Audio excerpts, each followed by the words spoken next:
নে বাছা, আমরা এসে গেছি পদ্মদিঘির ধারে। দেখ বাছা দেখ, কোথায় ফেলেছিস তো সেই হিরে মতির ফুল। দেখ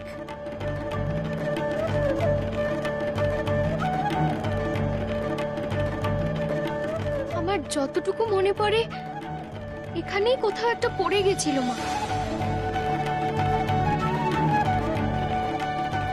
চল বাছা, মা মেয়েতে মিলে আমরা দুজনে মিলে খুঁজি।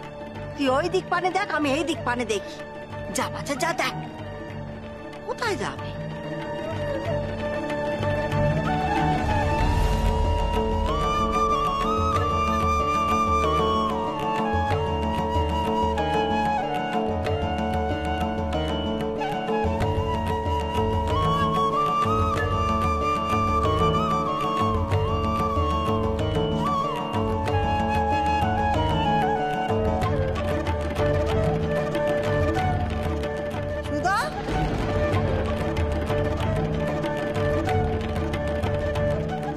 সুদামা, আরে আমি তো এখানে কিছু দেখতে পাচ্ছি রে। ওরে সুধা, তুই কিছু পেলি? আমি তো এখানে কিছুই পাচ্ছি না বাছা।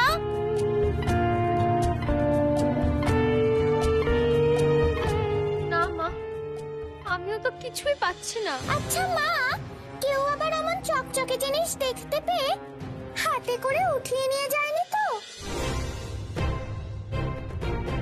হতেও পারে, আবার নাও হতে পারে বাছা।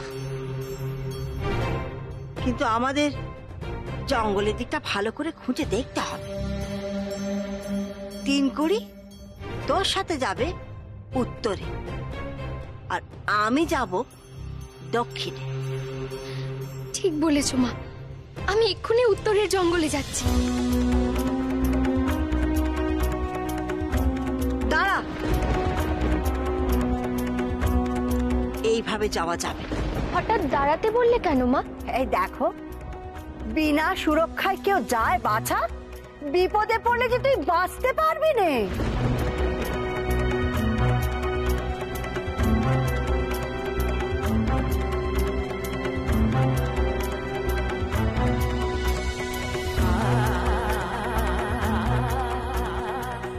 এতে কি আছে মা?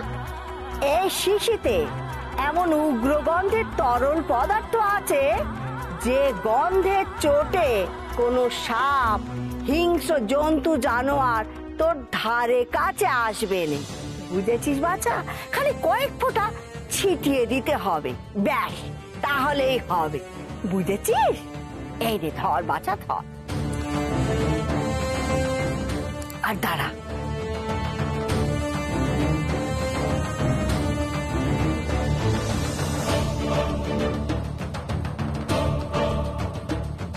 এই নে, দে দেখি বাছা, তোর হাতখানা দে দেখি। অন্ধকারে এই আংটির পাথর উজ্জ্বল হয়ে জ্বলবে। এই পাথরের আলোয় তোর পথ চলতে সুবিধে হবে বাছা। আর তাছাড়া 3 কুড়ি তো রইলই তোর সাথে, কোনো অসুবিধা হলে তোকে সাহায্য করবে। তুমি চিন্তা করো না মা, আমি সব সময় তোমার সঙ্গে আছি। যে কোনো বিপদ থেকে আমি তোমাকে রক্ষা করব। নে বাছা, এইবার তুই আর 3 কুড়ি উত্তর দিকে যা, আমি যাব দক্ষিণ দিকে।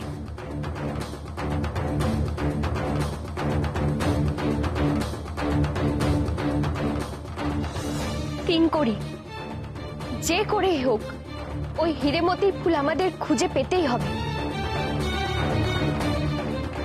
চল।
কেন এসেছিস আবার?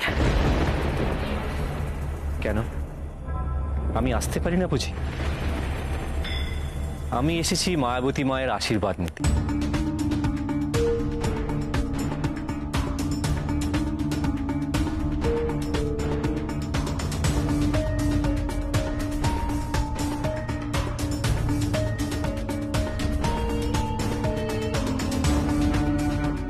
নাটক করিস না প্রলয়, ভালো চাস তো চলে যায় এখান থেকে।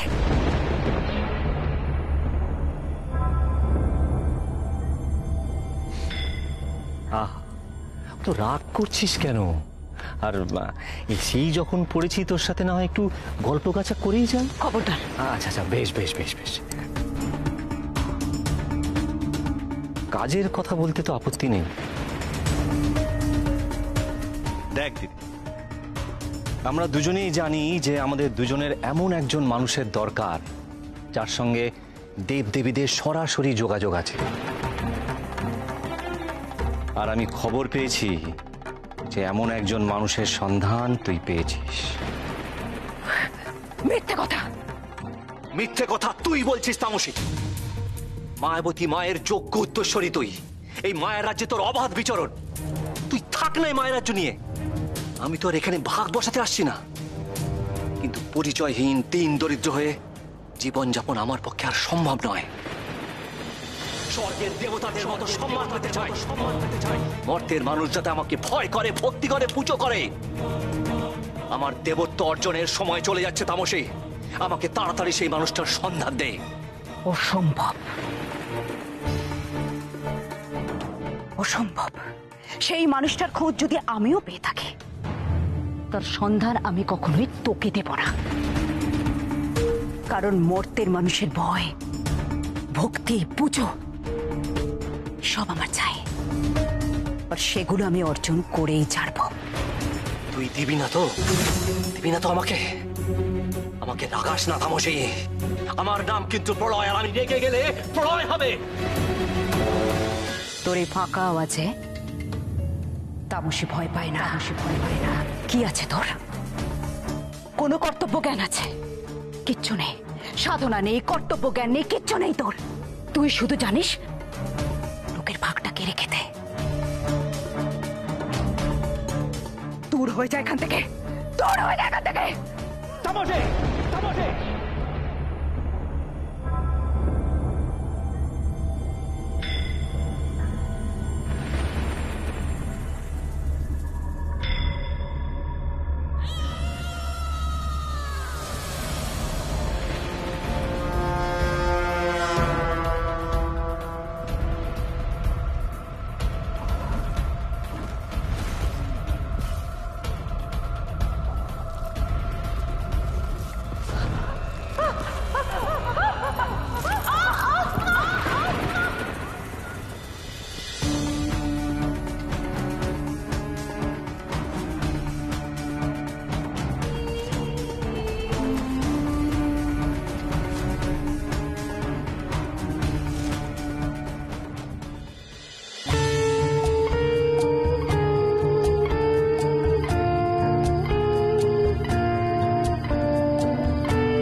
কিছু পেলি তিন করি?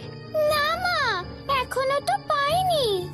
তুমি একটু খোঁজো, আমি ততক্ষণ বরং ওই গাছের ওপর উঠে দেখি কোনো বিপদ আপদ আছে কিনা।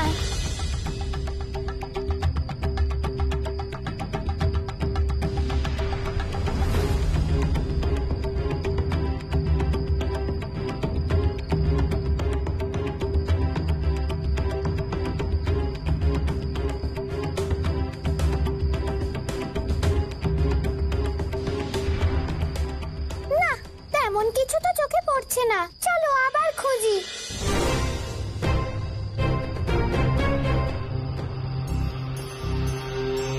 দাঁড়া তিন করি,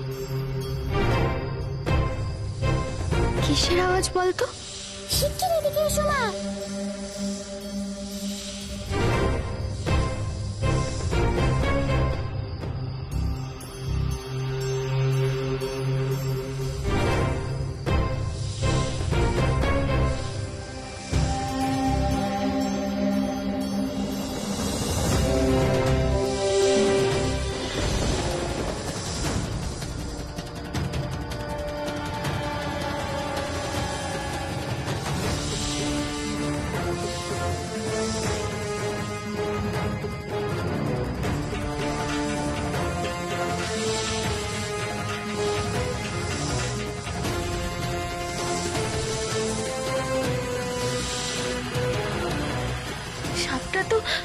পাখির ছানাদের খেয়ে ফেলবে রে দিন করি।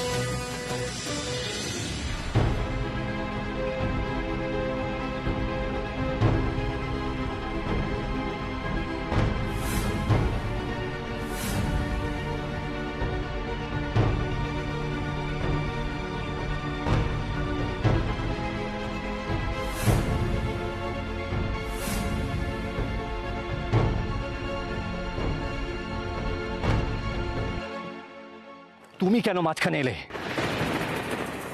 বেশ করেছি। তোর অশান্তি করার থাকে এই মায়া রাজ্যের বাইরে গিয়ে কর। তুই আমাকে এখান থেকে সরিয়ে দিয়ে এই মায়া রাজ্য দখল করতে চেয়েছিলি একদিন, তারপরেও তোকে আমি ধ্বংস করিনি, শুধু নির্বাসন দিয়েছিলাম। তাতেও তোর শিক্ষা হয়নি, বারবার এখানে এসে আমাদের বিরক্ত করিস। এই মুহূর্তে তুই যদি এই মায়া রাজ্য ছেড়ে বেরিয়ে না যাস, তাহলে আমি তোকে চরম শাস্তি দেব। চলে যাব, কিন্তু যে মানুষের খোঁজে এসেছি তার খোঁজ না নিয়ে তো আমি এখান থেকে যাব না। আমার গুপ্তচরেরা খবর দিয়েছে সে মানুষের সন্ধান তমসী পেয়েছে। বল তমসী, কে সেই মানুষ? কোথায় আছে সে?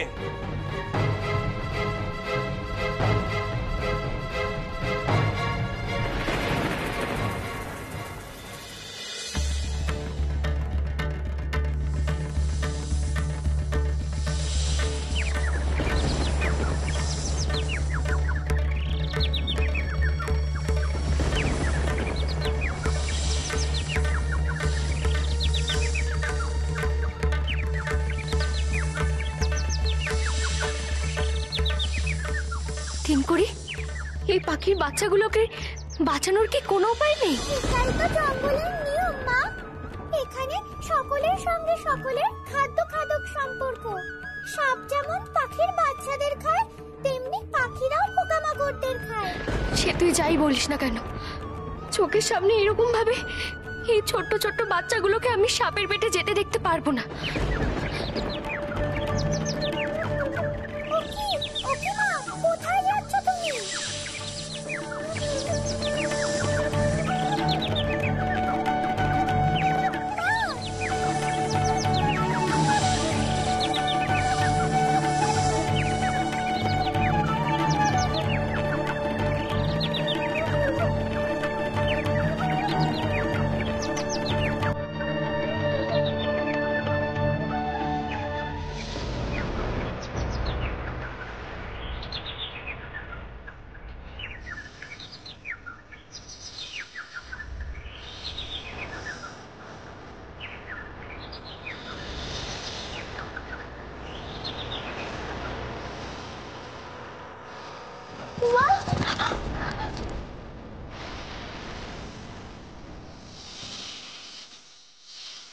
এখন কি করবো আমি?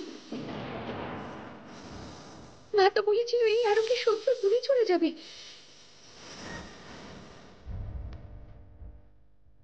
কিন্তু এ তো আমার দিকে তেড়ে আসছে। তাহলে কি আরেকটু আরোগ দেবো? তাছাড়া আর কোনো উপায় নেই।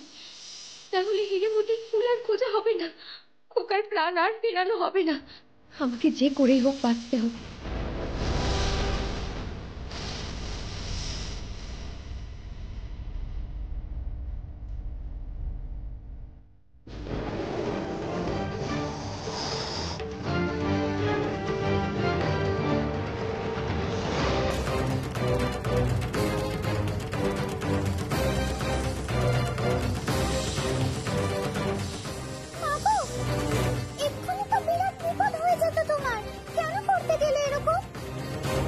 কাউকে চোখের সামনে মরতে দেখতে পারবো না তিন করি। তাহলে যে আমার মানুষ জন্ম বৃথা।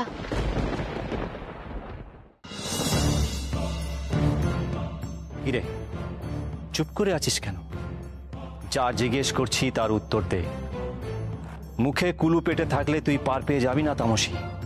তোর পেট থেকে কথা বার করেই আমি তবেই থামবো। বল, সে মানুষ কোথায় আছে? সুধা ধরা পড়লো বলে, সুধা ধরা পড়লো বলে।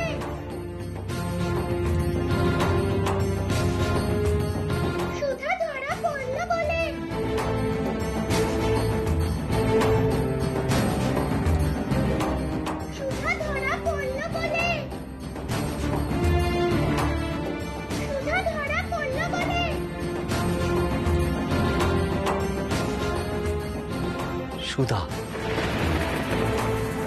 কে সুধা? কে সুধা? কি হলো বল, কে সুধা?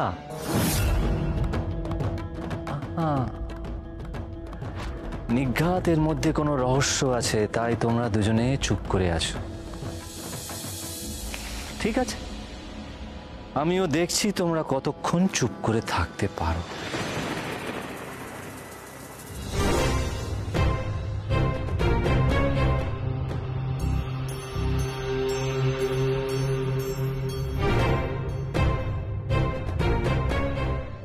তাই তো, এতক্ষণ তো খেয়াল করিনি যে মায়া রাজ্যের বাতাসে মানুষের গন্ধ ভেসে বেড়াচ্ছে। তার মানে সেই সুধা এখানেই আছে। এই সুধা কে তামসী? এ কি সেই মানুষ যাকে আমরা দুজনেই খুঁজছি? যাই দেখি সে কোথায় আছে।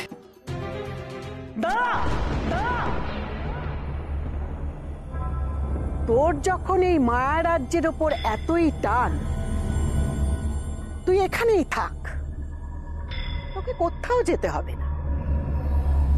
আমি তোকে বরং মশা মাছি পোকামাকড় কিছু একটা বানিয়ে দিই।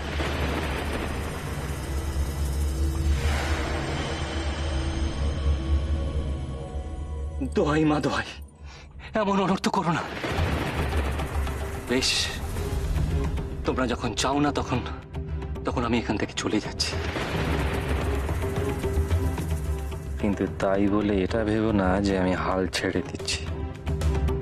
ওই সুধাকে তো আমি খুঁজে বার করবই। প্রলয় যখন একবার সুধার ব্যাপারে জানতে পেরেছে, তখনও সুধার পেছনে লেগে থাকবেই। কিন্তু সুধাকে কিছুতেই প্রলয়ের হাতে পড়তে দিলে চলবে না।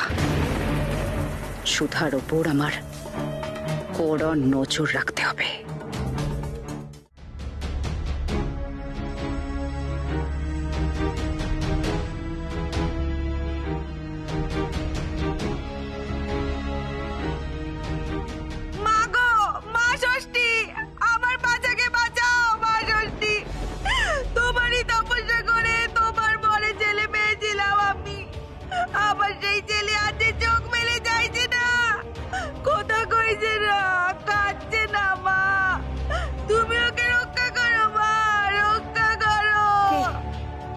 বাচ্চা কে এমন আকুল করে মামা বলে ডাকছে? কে?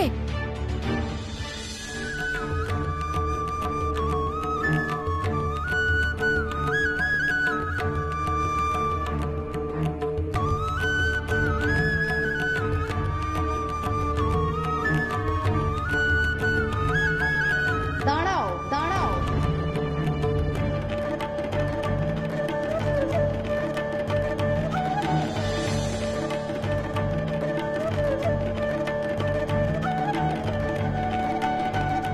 কি পাখি মানুষের গলায় কথা বলছে?